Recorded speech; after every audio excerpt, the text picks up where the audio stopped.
Iya, kembali lagi dalam program lagi on air spesial Ramadan. Ramadan ya. Masih membahas mengenai kesalahan-kesalahan di bulan Syawal. Iya. Sangat menarik ya pembahasan, bahkan ada hal-hal yang memang perlu kita ketahui dan memang harus perlu kita lakukan. Iya. Heeh. Nah, untuk itu cocok nih karena Iya, kita belum sampai ke bulan Syawal. betul. Persiapan untuk menghadapi Syawal sangatlah penting. Oke Ya. ya. Nah, tadi kita sudah banyak membahas terkait kesalahan-kesalahan yang terjadi ketika sholat Id. Ketika sholat ya. Yaitu tentang khutbah dan juga tentang sholat. Kemudian nih Ustadz, banyak orang melaksanakan sholat Id itu di masjid, ya. Padahal kita banyak dengar ada juga yang melaksanakan sholat Id itu Di di lapangan ya. lapangan. Sebenarnya mana sih yang benar Ustadz, atau keduanya benar, ataukah salah satunya ada yang lebih baik Ustadz? Baik. Nabi SAW mengerjakan sholat id itu di musolla. Musolla itu adalah tempat di luar masjid, di tanah lapang seperti itu. Asalnya kalau mengerjakan sholat id ya di lapangan, bukan di masjid. Kecuali ada hajat, misalkan hujan, barulah kita menggunakan masjid. Atau tidak ada tempat di kampung itu selain masjid, ya di masjid. Iya. Seperti itu. Ada tanah kosong Ustadz, tapi semak belukar. Oke, berarti tidak bisa dipakai, ya silahkan di masjid. Tapi pada asalnya sholat id itu dikerjakan di musolla, di musolla, Iya. di tempat yang lapang, di tanah lapang seperti itu. Ini termasuk salah satu sunnah yang ditinggalkan kaum muslimin. Banyak ditinggalkan kaum muslimin di mana-mana tempat, meninggalkan mengerjakan sholat id bukan di lapangan, Iya. bukan di lapangan, tapi mengerjakannya di masjid. Padahal keadaan hari misalnya cerah. Iya. Kalau dalam keadaan hari hujan, ya nggak mengapa. Ada hajat untuk mengerjakannya di masjid. Ya. Tapi bila dalam kondisi normal, tidak ada hujan atau tidak ada halangan yang lain untuk mengerjakan sholat id di lapangan, ya kerjakan di lapangan. Sebaiknya di lapangan Itu Ustadz, ya? Sebaiknya di lapangan ya. Sebaiknya dikerjakan di Masya Allah. lapangan. Karena orang berpikir kalau di lapangan itu cuma untuk main bola aja. Main bola. Main bola, main voli, dan lain Upacara sebagainya. gitu ya. Olahraga gitu kan.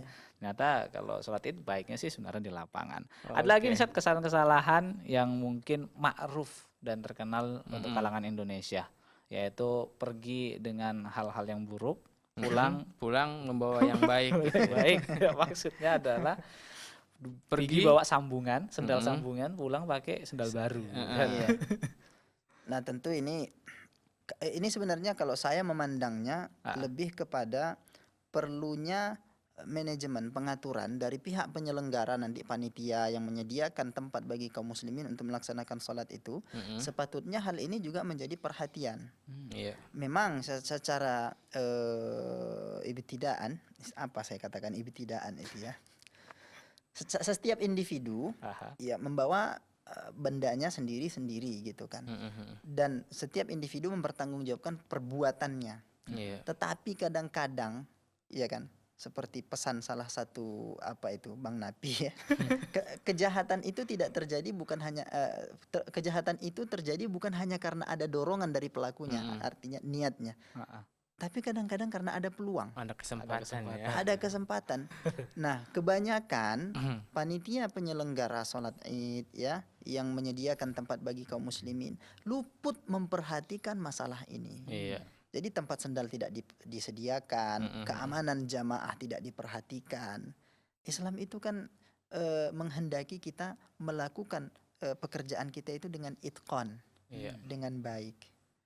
Nah, ini banyak luput dari pengaturan yang baik oleh BKM atau panitia yang menyelenggarakan penyediaan tempat sholat id itu, ya kan? Di mana sendal, taruh aja di situ. Buat tumpuk sendal itu. Kadang-kadang orang yang membawa yang baik yang dia berangkat tadi membawa yang tak baik, kemudian pulang dia membawa yang baik ini, bukan ada niat. Iya. Udah kepepet, orang sudah berduyun-duyun keluar, sehingga dia merasa harus cepat-cepat pakai aja gitu kan, tanpa terasa. Kadang-kadang mata tersilap, wah ini sendalku, ini sendalku. Rupanya sampai terasa, sampai di rumah kaki baru merasa. Kadang kalau kita pakai bukan sendal kita itu kan kaki ngerasa gitu ya, ini kok kurang sedap gitu kan. Jadi secara individu kita katakan perhatikan barang bawaan Anda. Iya. Ya kan? Jangan sampai tertukar. Ya, kalau tertukar ya upayakan kembalikan. Seperti itu. Karena banyak yang kecewa. Iya kan? Janganlah, jangan. Kalau kita mau sholat Id itu, ya sebaiknya juga menghindari kekecewaan itu tadi, ya bawalah sendal atau yang apa namanya, sepatu yang biasa saja. Iya, iya. Karena kita tahu bahwa banyak masyarakat kita ini masih banyak belum teredukasi. Iya. Dalam hal itu ya kaidahnya diterapkan, ambil yang baik tinggalkan yang buruk. Pandai banget itu. Ya kan? Nggak apa-apalah, enak asal murah kan gitu. Murah dapatnya gitu. Ya. Masya Allah. Tapi kualitasnya bagus, murah mendapatkannya, pulangnya paling cepat dia nanti.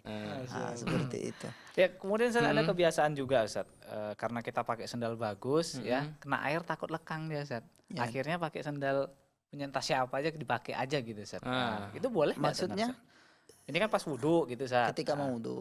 Sendal kita kan bagus, takut kena air nanti nggak enak. Jadi memakai orang lain Punya orang gitu lain ya. aja, entah siapa-siapa tanpa izin Tanpa gitu Ustaz. izin. Iya, tanpa izin. Pada dasarnya tidak boleh ya. Pada dasarnya tidak boleh, harus izin lah. Cuman di lingkungan kita kadang-kadang sudah menjadi satu kebiasaan yang dimaklumi, orang pun tidak mempermasalahkannya. Ya kan, ketika sandalnya digunakan untuk ke kamar mandi dan memang sandalnya itu tidak berbahaya untuk sandal itu sendiri ketika dibawa ke kamar mandi. Misalkan sandal-sandal jepit yang memang tahan air ya.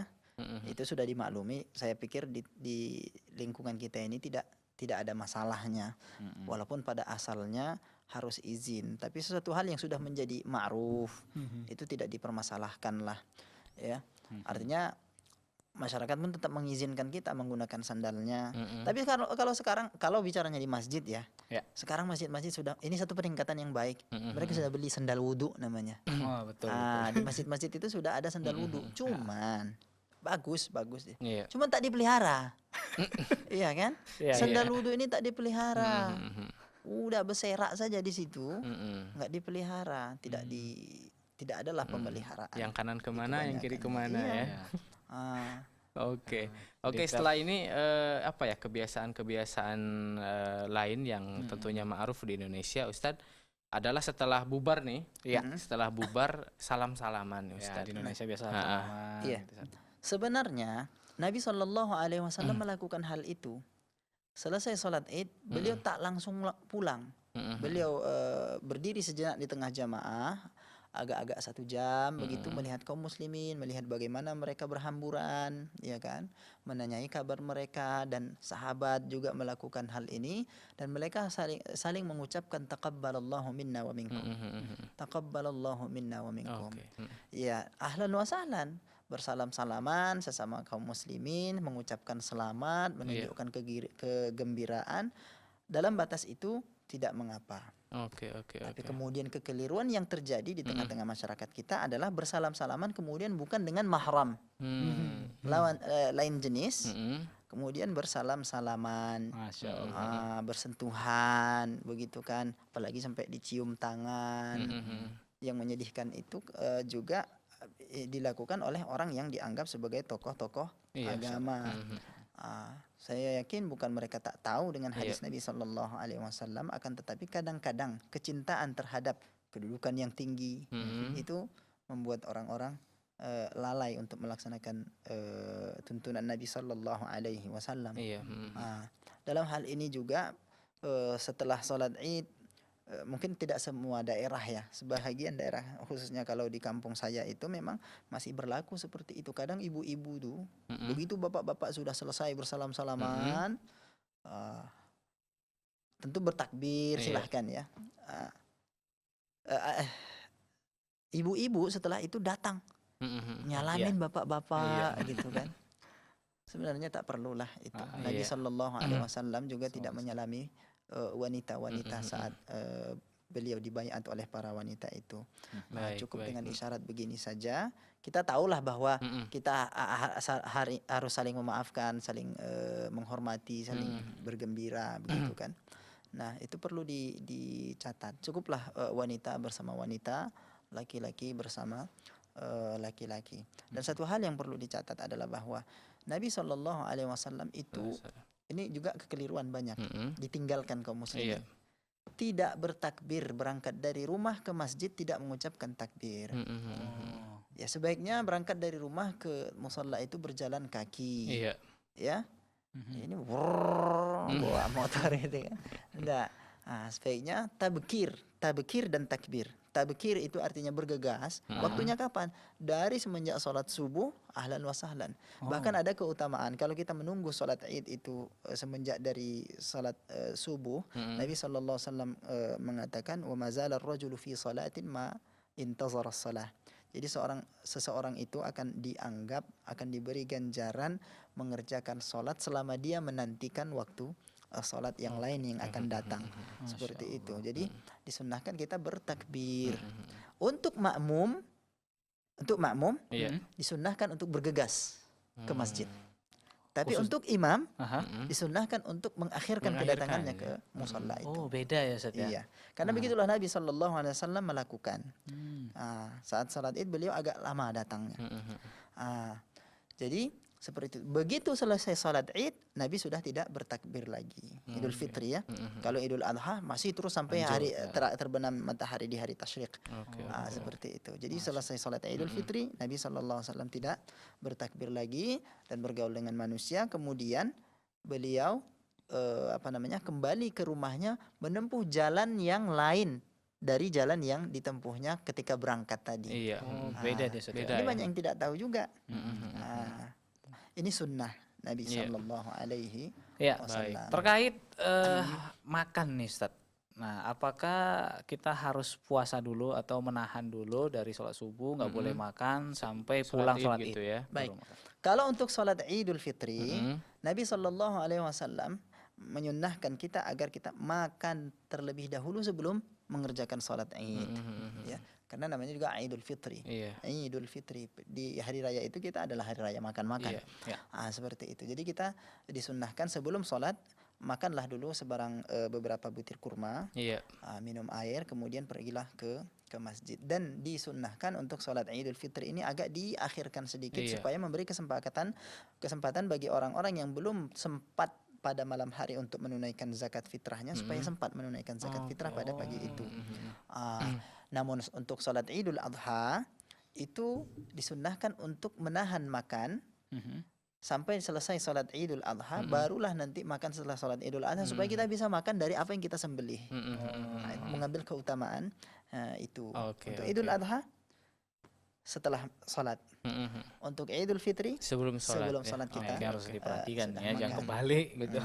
Oke, nah Ustadz ini tadi menyinggung masalah ucapan selamat juga nih. Nah, ini kan biasa kan, apalagi dari pegawai antar pegawai gitu ya. Ada ucapan-ucapan selamat gitu Ustadz. Nah, ini mengenai salah satunya lafaz ucapan selamat itu memang ada dicontohkan atau seperti apa Ustadz? Ucapan selamatnya mengucapkan selamat itu yang dicontohkan oleh salafus salih adalah generasi yang pertama terbaik itu mereka mengucapkan taqabbalallahu minna wa minkum. Intinya adalah berdoa, saling mendoakan semoga Allah Subhanahu wa taala menerima amal ibadah yang telah kita kerjakan itu. Adapun tambahan-tambahan yang lain, maka sebaiknya kita berhenti pada lafaz-lafaz yang datang syariat membenarkannya. Ya, seperti taqabbalallahu minna wa minkum. Adapun lafaz semacam minal a'idina wal faizin, seperti itu adalah lafaz-lafaz yang datang belakangan dan kita selalu memegang prinsip bahwa ittiba'u man salaf, mengikuti generasi salaf yang terbaik itu adalah yang paling baik untuk kita.